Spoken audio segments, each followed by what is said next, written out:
这个房子自带同堂的一个状态，爷爷、老丈人、我们夫妻俩，还有我们宝宝。在农村盖房子，人情味可能是放在第一位的。作为设计师还是女婿，有时候会做一些妥协。每一代人你得去尊重他可能最在意的那些点。我是江西人，现在是一个上海女婿。17年结婚到现在7年了。好快啊。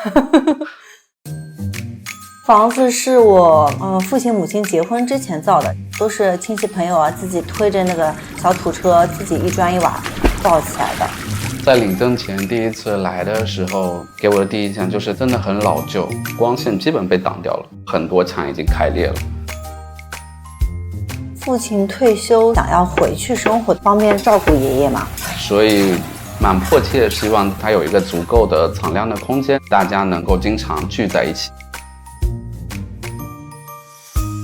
这个房子是在上海的金山的田野之间，南面100亩全是稻田，临房子有一条小河。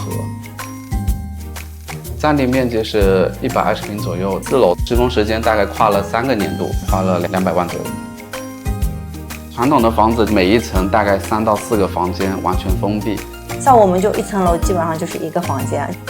1层是爷爷居住，2楼呢是老丈人居住，3楼的话是我们自己居住，4楼的话这个阁楼就是有点工作室的一个状态，解决了每一代人的这种生活方式上的冲突。每一层其实做了很多的镂空错层，比如说我在阁楼跟我儿子喊他，他会到处找。我每次站在3楼往下面跟老丈人去聊天，或者是看到爷爷在1楼，老爸做完饭以后喊一声，我们楼上就都能听到，然后回一声，我感觉是很温暖的，整个房子是活的。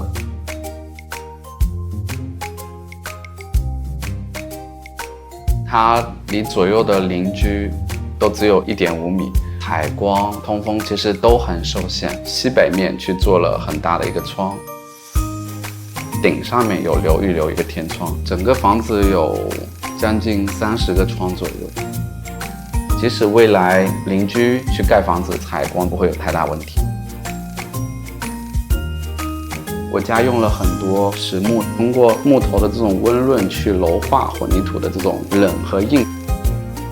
很多农村盖房子其实最大的矛盾，它不是说有没有钱去盖，大家在意的点不同，然后导致很多都还没有开始又停住了。几代人之间大家的理念偏差其实还是蛮大的，他们觉得一定要留很多的客房，你做了挑空都是面积上的浪费。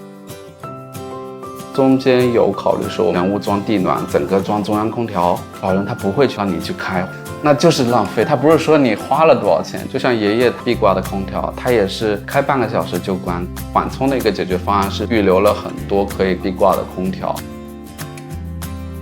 我当时是想直接把电梯给安装掉的，但他们觉得完全没必要。最后折中就是我先预留好钢结构的一个隔层，然后未来把它转换成电梯间的。中国大部分农村里面，老爸爷爷上2代的这种很典型的这种观念，你真的是要去真正感受他们内心的。一个房子住的舒服，是大家的一个相处关系融洽。盖的过程中，他其实不是很理解这个房子没有很强烈的安全感。女婿和老丈人之间，他可能不好直接跟我说。房子出来以后，老丈人的整个心情和状态是完全不一样的，就是非常愉悦。邻里邻居过来都是说，这房子没见过，很好，对，很现代，很年轻人。爸爸的话，他是在新房子盖好之后就回来住了。房子东边还有几块自留地，然后他就开始种菜种地。